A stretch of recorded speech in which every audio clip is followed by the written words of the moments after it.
আসসালামু আলাইকুম ওয়া রাহমাতুল্লাহ। এখন আমরা নতুন একটা অধ্যায় নিয়ে হাজির হয়েছি। অধ্যায়ের চ্যাপ্টারটার নাম Riemannian metric and metric tensor. Riemannian metric and metric tensor. তাহলে মেট্রিক টেন্সর বলতে আমরা কি বুঝি? একটা রেক্টেঙ্গুলার কার্টেসিয়ান কোঅর্ডিনেট সিস্টেম নেব, এক্স ওয়াই কোঅর্ডিনেট সিস্টেম, যেখানে ডিস্টেন্স হচ্ছে নেইবারিং পয়েন্ট, দুইটা প্রতিবেশী ওই কার্টেসিয়ান কোঅর্ডিনেট সিস্টেমে দুইটা পয়েন্ট এক্স ওয়াই জেড, আর তার চেয়ে একটু তার কাছাকাছি একটা পয়েন্ট ধরে নিলাম x plus dx, y plus dy, z plus dz. যে ডিস্টেন্সটা আমাদের এটা দ্বারা সংজ্ঞায়িত আছে, যে ডিস্টেন্সটা হচ্ছে এটা ds square is equal to dx square plus dy square plus dz square, মনে রাখতে হবে এটা। আর ডিএস স্কোয়ারের কোয়াড্রেটিক ডিফারেন্সিয়াল ফর্ম হচ্ছে এটা, ds square is equal to g covariant i j dx i dx j, যেখানে i is equal to j is equal to 1 2 3 up to n। তাহলে আমাদের যে ডিস্টেন্সটা, ওই ডিস্টেন্সের বর্গটা হচ্ছে dx square plus dy square plus dz square, আর ডিএস স্কোয়ারের ওই ডিস্টেন্সের ডিফারেন্সিয়াল ফর্ম হচ্ছে এটা, ds square is equal to g covariant i j, মনে রাখতে হবে g covariant i j dx i dx j. এটাকে বলা হচ্ছে রিমানিয়ান metric or the line element for n-dimensional space, and as such n-dimensional space is called Riemannian space and by denoted b suffix n, R g covariant ij is called metric tensor or fundamental tensor। তাহলে g covariant ij কে বলা হচ্ছে metric tensor অথবা fundamental tensor। এখানে যে G I J দেখতেছি এটার নাম হচ্ছে মেট্রিক টেন্সর অথবা ফান্ডামেন্টাল টেন্সর। এখন কনজুগেট মেট্রিক টেন্সর বা কন্ট্রাভেরিয়েন্ট টেন্সর কি? আমরা একটা conjugate metric tensor G I J, মানে জি আই জে এর conjugate metric tensor G covariant i J, G covariant i J, G covariant i J এর একটা কনজুগেট মেট্রিক টেন্সর আমরা ধরে নিচ্ছি, সেটাকে লেখা হয় এভাবে, ধরে নিচ্ছি না, লেখা হয় এভাবে জি কোভেরিয়েন্ট আইজে। তাহলে জি কোভেরিয়েন্ট আইজে এর কনজুগেট মেট্রিক টেন্সরকে লেখা হয় জি কন্ট্রাভেরিয়েন্ট আইজে, যেটাকে ডিফাইন করা হয় g contravariant ij is equal to b covariant ij divided by g, যেখানে বি আইজেটা হচ্ছে cofactor of g ij, g covariant ij এর একটা কোফ্যাক্টর হচ্ছে কোফ্যাক্টর। তো কোফ্যাক্টর কিগুলো আমরা সবগুলো দেখব অঙ্ক করার সময়। জি আর বি আইজে, জি কোভেরিয়েন্ট আইজে এর কোফ্যাক্টর হচ্ছে মানে সহগুণক হচ্ছে বি আইজে, আর জি হচ্ছে এখানে জি কোভেরিয়েন্ট আইজে, জি হচ্ছে আমাদের ডেটারমাইনেন্ট অফ জি আইজে, এটা হচ্ছে ডেটারমাইনেন্ট। তো জি হচ্ছে আমাদের এভাবেই লেখা যায় জি কোভেরিয়েন্ট আইজে, মানে ডেটারমাইন্ড ফর্ম অফ জি কোভেরিয়েন্ট আইজে, যেটার মান কখনো শূন্য হতে পারবে না। এখন এই থিওরেম থেকে কি পাচ্ছি মনে রাখতে হবে। এই থিওরেম থেকে আমরা পাচ্ছি যে এ আইজে, এ কোভেরিয়েন্ট আইজে আর এ কন্ট্রাভেরিয়েন্ট কেজে। যেমন এই যে এখানে আমি যদি কি লিখি, ধরে নিচ্ছি বি আই জে আর এটা হচ্ছে বি আই কে, তাহলে এটাকে আমরা লিখতে পারবো সমান সমান, আমরা লিখতে পারবো ক্রনিকার ডেল্টা দিয়ে, যেহেতু আই আই মিল আছে কে জে হবে, তাহলে একটা সূত্র। তো জি এর ক্ষেত্রেও সেম, জি আই জে এরপর হচ্ছে জি আই কে, যদি হয় আমরা কি লিখতে পারি ক্রনিকার ডেল্টা দিয়ে কে জে, আই আই মিল তাহলে কে জে। তাহলে এগুলো সূত্র, এগুলো আমাদের অঙ্ক করার সময় কিন্তু লাগবে, সূত্রগুলো ডিরেক্টলি আমরা জানি দিয়ে শুরু করা লাগবে অঙ্কগুলো। তো এই জন্য আমাদের এগুলো মনে রাখতে হবে সূত্রটা, এই থিওরাম থেকে আমরা এইগুলো পাই, তাহলে এগুলো মনে রাখতে হবে। এখন নোট, টেন্সর 1 নাম্বার নোট হচ্ছে tensor G covariant ij and g contravariant ij are metric tensor or fundamental tensor। তাহলে tensor G covariant ij and g contravariant ij are metric tensor or fundamental tensor, metric tensor অথবা fundamental tensor। তাহলে g covariant ij কে বলা হচ্ছে first fundamental tensor, আর g contravariant ij কে বলা হয় second fundamental tensor. তাহলে g covariant ij first fundamental tensor, g contravariant ij is called second fundamental tensor. এখন আমরা একটা অঙ্ক দেখব যেটা আমাদের 2020 সালে এসেছে। রাইট দ্য টার্ম মানে পদগুলো লিখো, রাইট দ্য টার্ম পদগুলো লিখো। একটু খেয়াল করি আমরা, রাইট দ্য টার্ম পদগুলো লিখো of the following metric tensor, of the following metric tensor মানে নির্মুক্ত মেট্রিক টেন্সরের আমাদের লিখতে বলা হয়েছে, নির্মুক্ত মেট্রিক টেন্সরের ক্ষেত্রে এই টেন্সরের ক্ষেত্রে আমাদের লিখতে বলা হয়েছে নির্মুক্ত পদগুলি, মানে write the term write the term of the following metric tensor, এই নির্মুক্ত মেট্রিক টেন্সরের পদগুলো লিখো। তাহলে এই টেন্সরটার পদগুলো কি কি হবে? তো পদ কি কি হতে পারে? আমরা যদি আর এর মান 1 ধরি, এস এর মান 1 ধরি, আমরা কি পাচ্ছি জি 1 পাচ্ছি, এখানে বার আছে না, এ বার, তাহলে জি 1 বার পাচ্ছি, ঠিক আছে। এন এর মান কিন্তু 3, এন কিন্তু এখানে 3, তার মান হচ্ছে 3টা পদ, মানে হচ্ছে 3 মান হচ্ছে এন এর মান 3 মান হচ্ছে জি 1 2। আমরা যদি 1 ধরি 2 মানে এন এর মান হচ্ছে 3, মান হচ্ছে আমরা এখানে সর্বোচ্চ 3 যেতে পারবে, 3 পর্যন্ত, যেমন 3 হতে পারবে, 3 2 হতে পারবে, 2 3 হতে পারবে, এরকম। তো G11 G12 বার G13 বার, আর যেতে পারবো 14 যেতে পারবো না।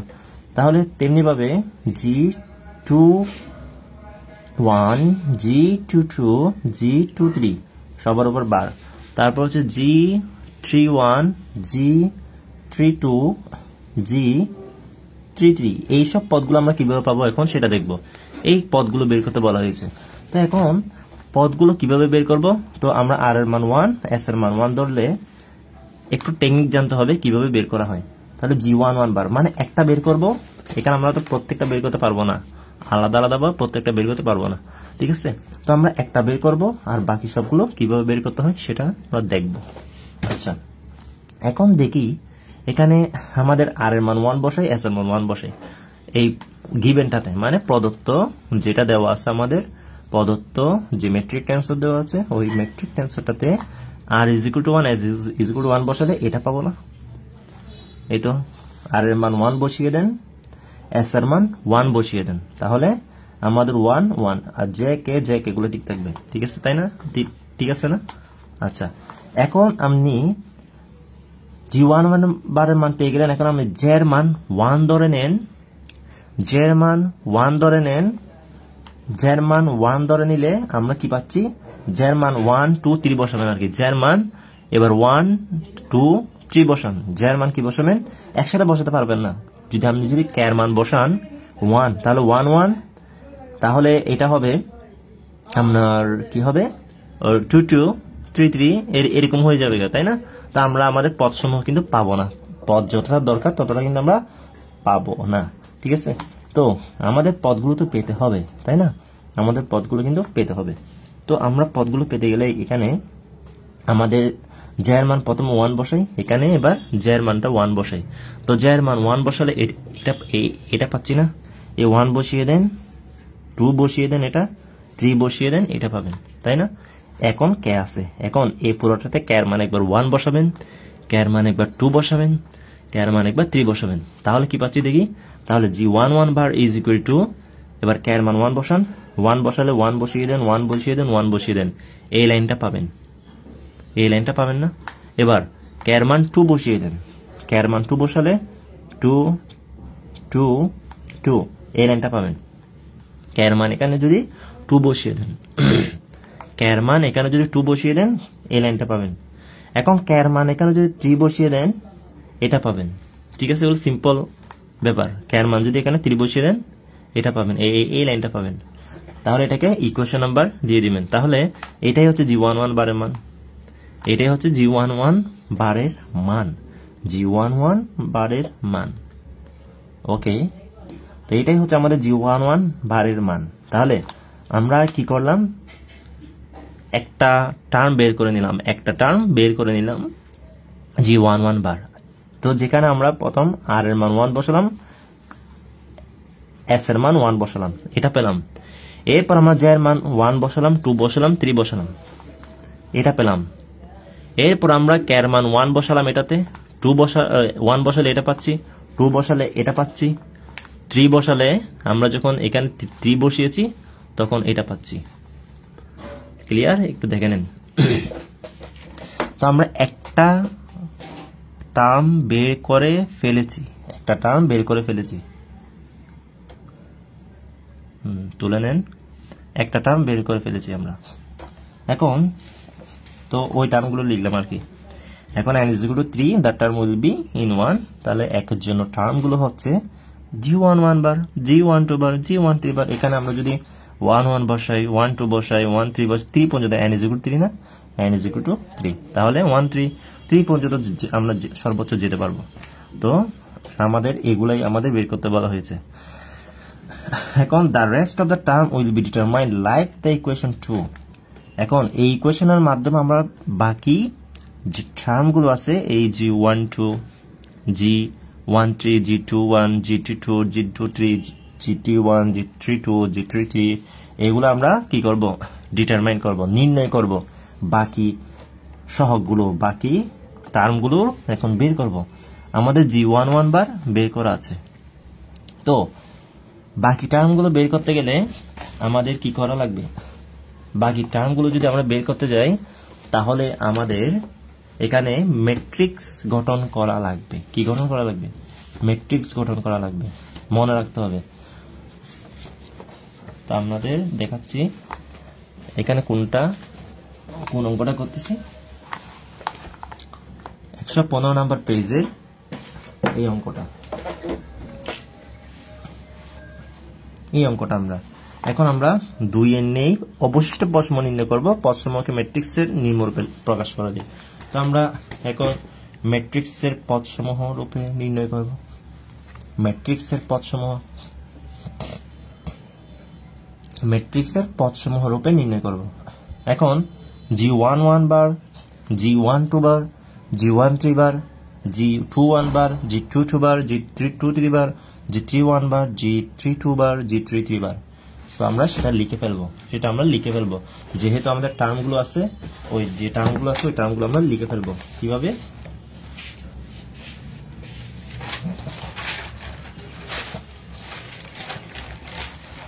তাহলে আমরা টার্মগুলো লিখে ফেলবো, এইভাবে আমরা টার্মগুলো লিখে ফেলবো।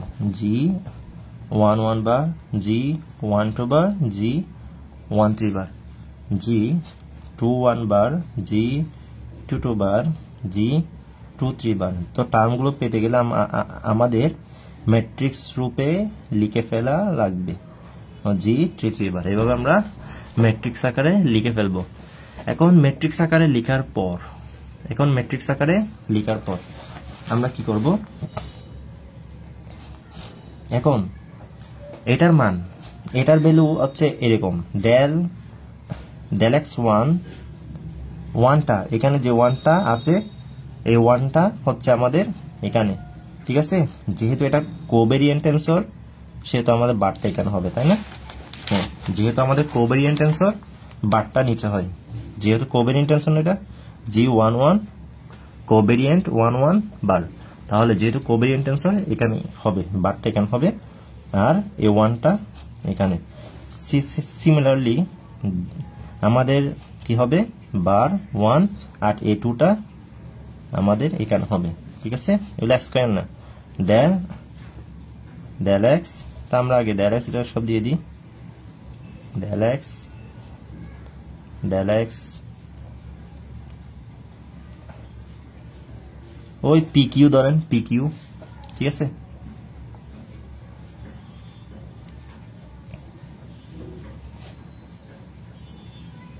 ওকে, পি কিউ ধরেন, এগুলাকে পি কিউ ধরেন। তো পিটা বসে আমাদের বার নিচে হবে, সবগুলি তো আমাদের ইয়া না, তাহলে বার এটা 1 হবে, এটা 3 হবে। তো আগেরটা নিচে বসবে, পরেরটা উপরে বসে, আগেরটা নিচে বসে, পরেরটা উপরে বসে, আগেরটা পি কিউ, পি এরপর হচ্ছে কিউ, কিউ হচ্ছে 3। তো যেহেতু কোভেরিয়েন্ট বার নিচে হবে, তাই না? তো আমরা তো জেনে এসেছি 3 1 3 2 3 3, মানে আগেরটা হচ্ছে নিচে হয়, পরেরটা উপরে হয়। আগেরটা নিচে হয়, পরেরটা কিন্তু উপরে হয়। এগুলো আমরা অঙ্ক, এই ধরনের থিওরিগুলো আমরা করব, ঠিক আছে। তো এটাকে এইভাবে লেখা যায়, এটাকে এইভাবে লেখা যায়। এখন এটাকে এভাবে লিখলে এখন আমরা ওর থেকে সহগগুলো বাদ দেব, মানে বারগুলো বাদ দেব। G1 1 বার, G1 2 বার, G1 3 বার, বারগুলো কাটা, বারগুলো তো হবে না। G21 G22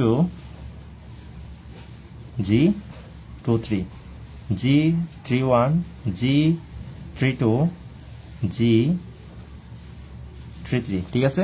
এটা এরপর ওর সাথে আমি কি গুণ করলে আমাদের এটা আসবে, মানে হচ্ছে এখন আমরা ম্যাট্রিক্সের সাহায্য প্রকাশ করে ফেলতেছি। ম্যাট্রিক্সের সাহায্য পদগুলো, অবশিষ্ট পদগুলো কিভাবে বের করব সেটা আমরা নির্ণয় করতেছি। সেটা হচ্ছে এটা হচ্ছে মনে রাখতে হবে কিভাবে।